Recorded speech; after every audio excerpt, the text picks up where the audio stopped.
Good afternoon students. आज हम first unit start कर रहे हैं। उसमें सबसे पहले टॉपिक है मोमेंट ऑफ इनर्शिया। ठीक है, मोमेंट ऑफ इनर्शिया होता क्या है?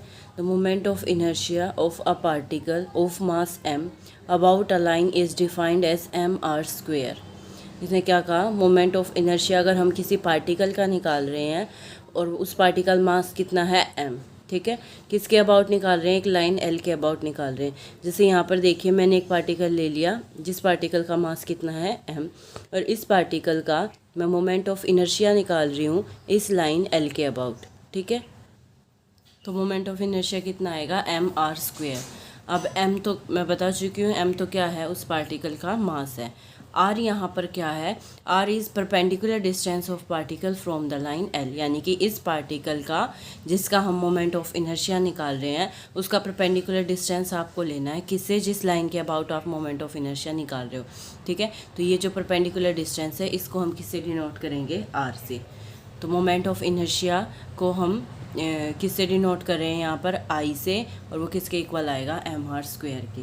ये तो हमने किसका मोमेंट ऑफ इनर्शिया निकाला? एक पार्टिकल का किसी लाइन l के अबाउट। अगर हमें पूरे सिस्टम का मोमेंट ऑफ इनर्शिया निकाल रहा हो तो उसके लिए आप क्या करोगे? अब सिस्टम तो बहुत सारे पार्टिकल से मिलकर बना होगा। ठीक है, उन पार्टिकल्स के मासेस हमने कंसिडर कर लिए m1 m2 अप टू सोन mn। अब इस पूरे सिस्टम का मोमेंट ऑफ इनर्शिया इस लाइन के अबाउट निकाल रहे हैं एल के अबाउट, तो उसके लिए आप क्या करोगे? इन पार्टिकल्स का इंडिविजुअली सबका मोमेंट ऑफ इनर्शिया निकाल के ऐड कर दोगे तो पूरे सिस्टम का आ जाएगा। ठीक है, यानी कि m1 r1² plus m2 r2² up to सोन mn rn², यानी कि पूरे सिस्टम का अगर मैं मोमेंट ऑफ इनर्शिया बताऊं एल के अबाउट, वो क्या आ जाएगा? Summation mi ri²। I very करेगा जितने नंबर ऑफ पार्टिकल्स होंगे। इन जनरल अगर हमने n लिए हैं तो आई वेरी करेगा फ्रॉम 1 to n। ठीक है, और अगर हमारे पास कॉन्टीन्यूअस डिस्ट्रीब्यूशन ऑफ मैटर है सिस्टम का, तो उस केस में मोमेंट ऑफ इनर्शिया हम कैसे निकाल सकते हैं? इंटीग्रेशन से। इंटीग्रेशन क्या लिखते थे यहाँ पर? mr², यहाँ क्या आ जाएगा? r² dm। dm क्या है? Mass of infinitely small particle, और r वही क्या है? Perpendicular distance of particle from line l। ठीक है, अगर कॉन्टीन्यूस मैटर ऑफ डिस्ट्रीब्यूशन हो तो हम क्या करते हैं? स्मॉल पोर्शन कंसीडर कर लेते हैं। ठीक है, और उसके अबाउट इंटीग्रेशन कर देते हैं तो पूरे सिस्टम का आ जाता है। तो वही हमने किया है, हमने इनफाइनाइटली एक स्मॉल पार्टिकल कंसीडर कर लिया जिसका मास हमने dm ले लिया।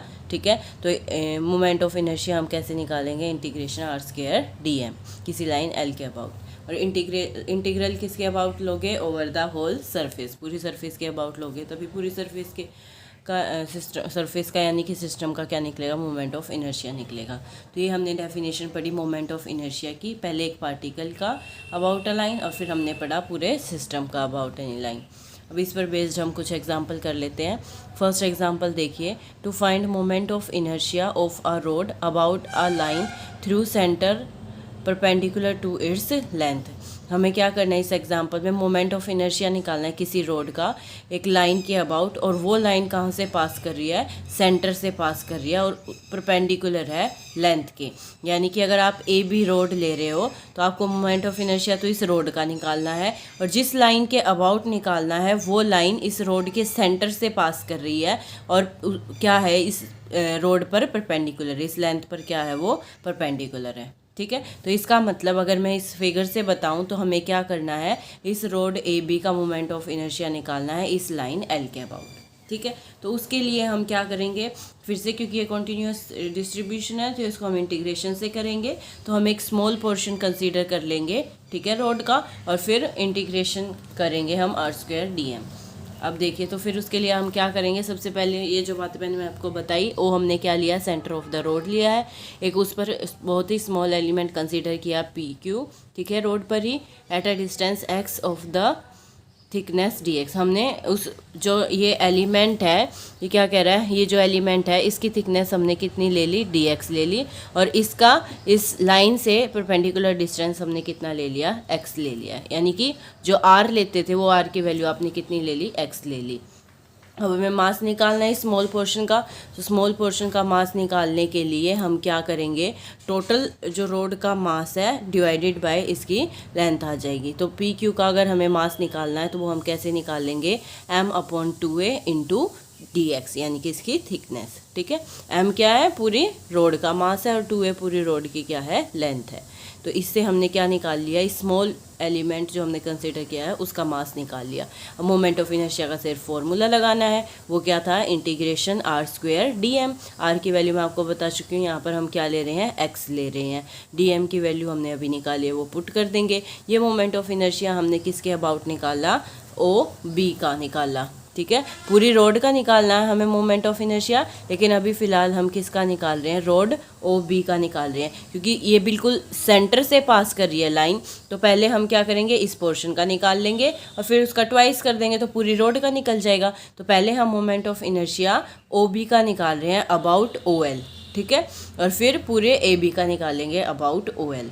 तो OB का अगर हम निकाल रहे हैं तो उसके लिए आप क्या करोगे, इस पे लिमिट्स कहाँ से कहाँ तक लगेंगी, 0 से A तक, क्योंकि टोटल लेंथ कितनी थी, 2A, ठीक है, टोटल लेंथ थी 2A, और ये लाइन बीच से पास कर रही है, तो इसका मतलब ये लेंथ भी A हो गई है और ये लेंथ भी क्या हो गई है, A हो गई है। तो इसको एज अ सेंटर माने, तो इंटीग्रेशन की लिमिट कहाँ से कहाँ तक जाएगी, 0 से A तक, अगर हम OB रोड के लिए निकाल रहे हैं तो, ठीक है।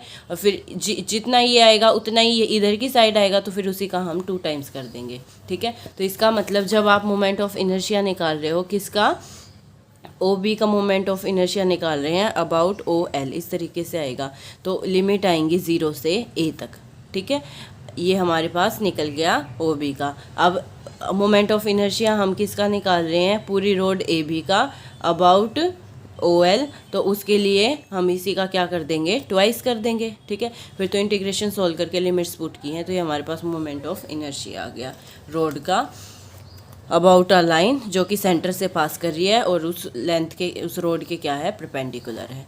नेक्स्ट एग्जांपल देखिए, moment of inertia of a rod about a line perpendicular to its length through one of its end. अब की बार इसने क्या किया, एक रोड ही ली है, उसी का मोमेंट ऑफ इनर्शिया निकालना है, एक लाइन के अबाउट निकालना है, और वो लाइन अब की बार भी इस रोड के क्या है, परपेंडिकुलर है, जिस तरफ रोड की लेंथ है उसके क्या है, परपेंडिकुलर है। लेकिन इस बार वो लाइन कहाँ से पास कर रही है, किसी भी एक एंड से पास कर रही है। लास्ट एग्जाम्पल में और इसमें डिफरेंस क्या है, लास्ट एग्जाम्पल में वो रोड पास कर रही थी बिल्कुल सेंटर से, लेकिन यहाँ पर रोड किससे पास कर रही है, at one of its end से, ठीक है, एक्सट्रीम पॉइंट से पास कर रही है। तो हमने फिर से वही डायग्राम बनाएंगे, एक रोड क्या लेंगे, AB, ठीक है। बस अब की बार जो लाइन आप पास कर रहे थे वो एक एंड A से पास करेंगे, ठीक है। काम फिर से वही करना है, एक स्मॉल पोर्शन कंसीडर करेंगे PQ, जिसकी थिकनेस क्या लेंगे, dx।